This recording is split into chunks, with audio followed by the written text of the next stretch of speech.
चलो हो गया। चलिए बाबू, विकास के आधार पर संसाधन के कितने प्रकार? 4 प्रकार। विकास के आधार पर संसाधन के विकास के आधार पर संसाधन के प्रकार। संसाधन के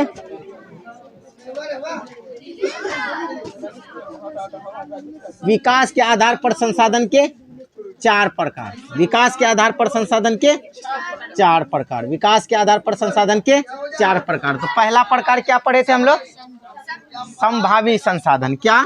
संभावी संसाधन। संभावी संसाधन। संभावी संसाधन।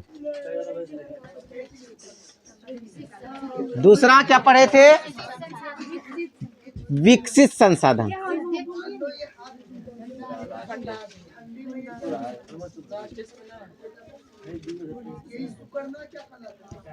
तीसरा पढ़े थे संचित कोष संसाधन, भंडार संसाधन। आगे पीछे हो जाएगा तो कोई दिक्कत नहीं।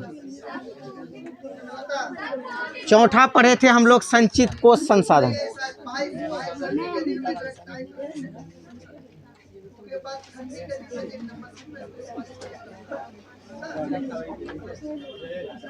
तुम लोगों का मुंह बंद नहीं होता है। संभावी संसाधन वैसा संसाधन जिसको उपयोग में लाने की हमेशा संभावना बनी रहती है। हमेशा संभावना बनी रहती है। गर्मी के दिन में थोड़ा ठीक ठाक रहता है, ढीला रहता है, लेकिन वही तार ठंडी में क्या होता है? सूख जाता है। जैसे मान लो ये एक हाथ तार है, समझा ना बात?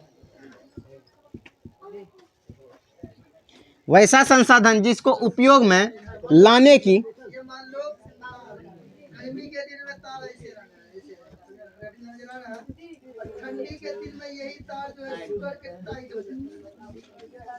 समझा ना बात? संभावना बनी रहती है। संभावना बनी रहती है। जैसे संभावी संसाधन, जैसे आपको एक चीज जानना पड़ेगा कि केरल का यूरेनियम, केरल का थोरियम और लद्दाख का यूरेनियम संभावी संसाधन का अंग है। तो यहाँ लिखेंगे एग्जाम्पल में,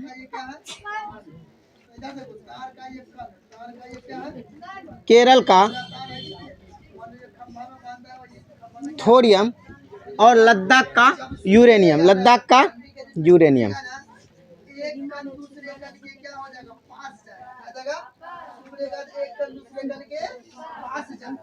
यूरेनियम और हिमालय क्षेत्र का खनिज।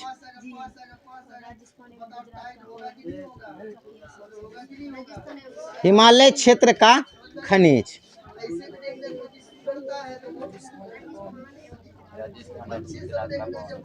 राजस्थान और गुजरात का पवन ऊर्जा।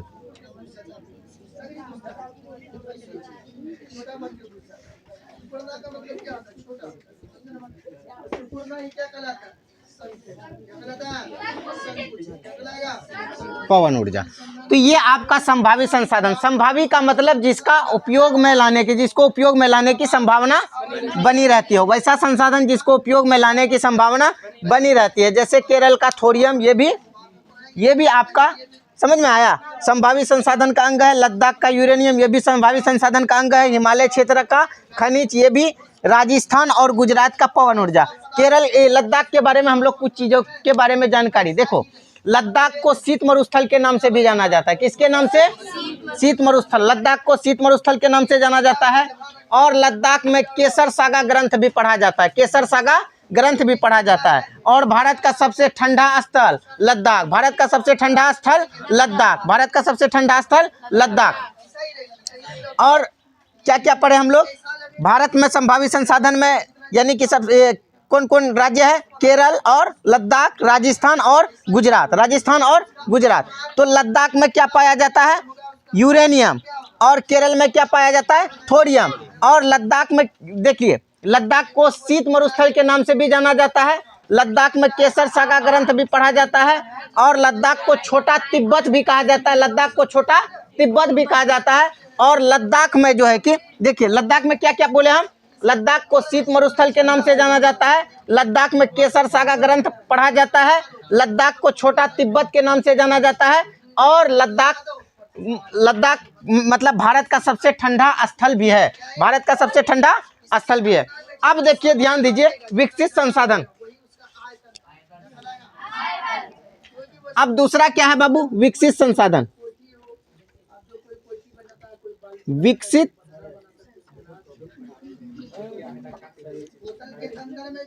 संसाधन, विकसित संसाधन। अब देखिए, ध्यान दीजिए, ऐसे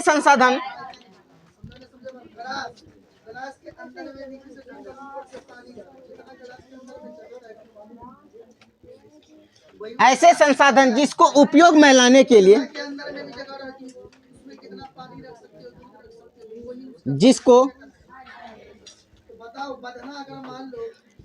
उपयोग में लाने के लिए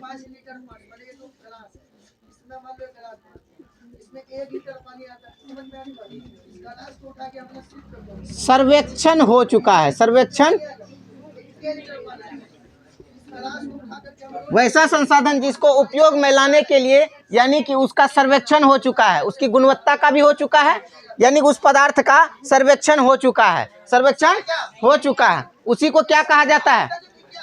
उसी को क्या कहा जाता है? विकसित संसाधन। और ये क्या है बाबू? इनको भी संभाव्यता पर, ये संभाव्यता पर निर्भर करता है, इसी उसे ही क्या कहते हैं?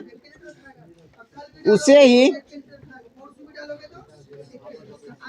विकसित संसाधन कहते हैं। क्या कहते हैं?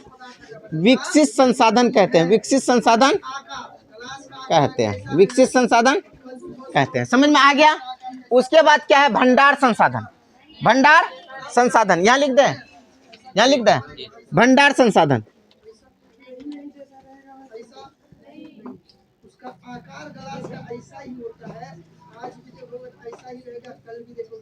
भंडार संसाधन, तो भंडार संसाधन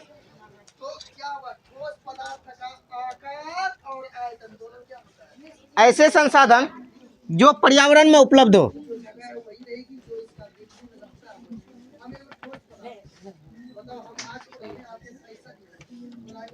ऐसे संसाधन जो पर्यावरण में उपलब्ध हो,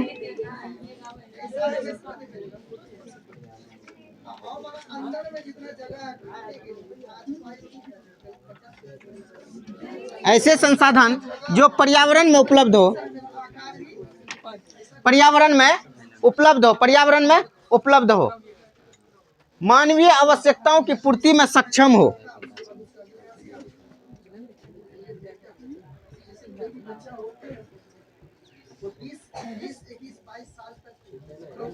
मानवीय आवश्यकताओं की पूर्ति में सक्षम हो,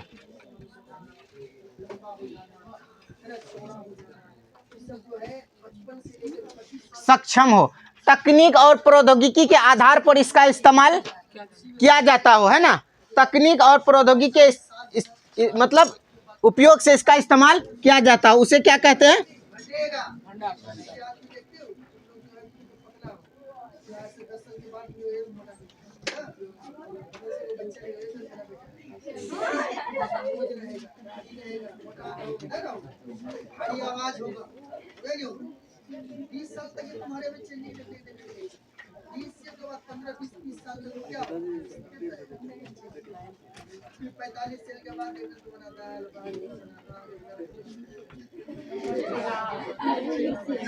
क्या जाता है ना? तो ये भंडार संसाधन का अंग है। जैसे मान लीजिए हाइड्रोजन, जैसे एग्जांपल में क्या है?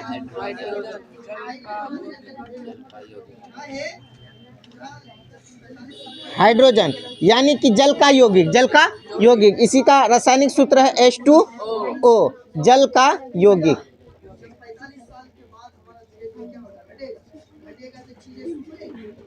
जल का यौगिक, जल का यौगिक। उसके बाद क्या बच गया बाबू? संचित कोश संसाधन। क्या बच गया? संचित कोश संसाधन।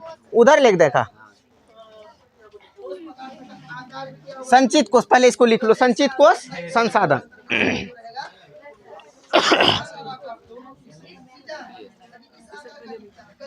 तो यहाँ पे देखो, ऐसे संसाधन, ऐसे संसाधन को भंडार संसाधन के ही अंश माने जाते हैं, है ना। ये भंडार संसाधन के ही अंश माने जाते हैं। इसे भंडार संसाधन भी तुम कह सकते हो। संचित मतलब किसी को बचा करके रखना, कोष मतलब बैंक या कोठी या कोई चीज में मान लीजिए इसको बचा करके रखना। जैसे हम लोग बोलते हैं ना कि संचित कोष यानी किसी संसाधन को यानी कि संजो कर रखना, उसी को क्या कहा जाता है? तो संजो कर रखना यानी कि भंडारित करके रखना, तो उसी को क्या कहा जाता है? संचित कोष संसाधन। उदाहरण में क्या होगा?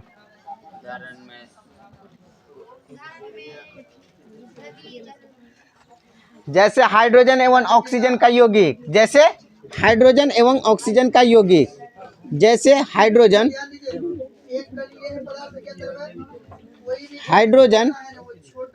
एवं ऑक्सीजन का यौगिक, ऑक्सीजन का यौगिक, ठीक है। अच्छा, किसने कहा था हमारे पास पेट भरने के लिए सब कुछ है लेकिन पेटी भरने के लिए कुछ भी नहीं है? और किसने कहा था संसाधन हुआ नहीं बना करता है? जिम्मरमैन। किसने कहा था? जिम्मरमैन। संसाधन हुआ नहीं बना करता है, संसाधन हुआ। अच्छा, संसाधन नियोजन क्या है? संसाधन नियोजन उसको कहते हैं संसाधन को विवेकपूर्ण ढंग से इस्तेमाल करना, यानी सुचारू रूप से सही ढंग से इस्तेमाल करना क्या कहलाता है? संसाधन नियोजन कहलाता है। संसाधन नियोजन कहलाता है। तो पूछेगा कि संसाधन नियोजन किसे कहते हैं, तो संसाधन को विवेकपूर्ण ढंग से इस्तेमाल करना ही संसाधन नियोजन कहलाता है, संसाधन नियोजन कहलाता है। अच्छा, पूछा जाएगा कि क्लब ऑफ रोम ने किसकी वकालत की थी?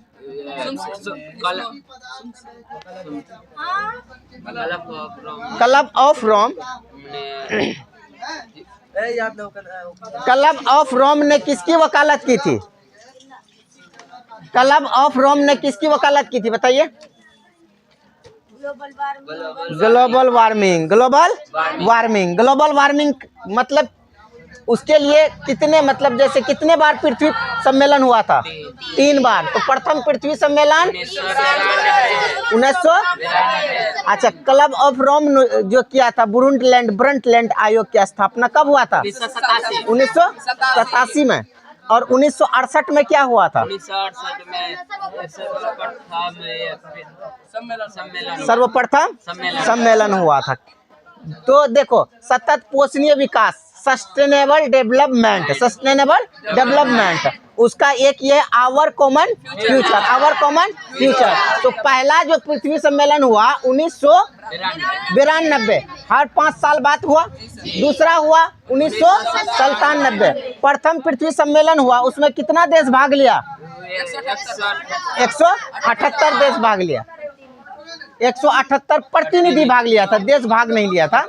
उसके बाद दूसरा पृथ्वी सम्मेलन हुआ, उसमें 159। तो कब हुआ था ये? 1997। तीसरा पृथ्वी सम्मेलन 2002 में। और इसमें कितने पेजों का पृष्ठ का तैयार किया गया था? 8000 पृष्ठ तैयार किया गया था। 800 पृष्ठ तैयार किया गया था घोषणा पत्र में। और इसमें कितना देश भाग लिया था? 2000 देश भाग लिया था। और 150 धाराओं पर चर्चा चली थी, बातचीत चली थी कि ग्लोबल वार्मिंग से कैसे बचा जाए। चलिए बंद कर दीजिए इसको।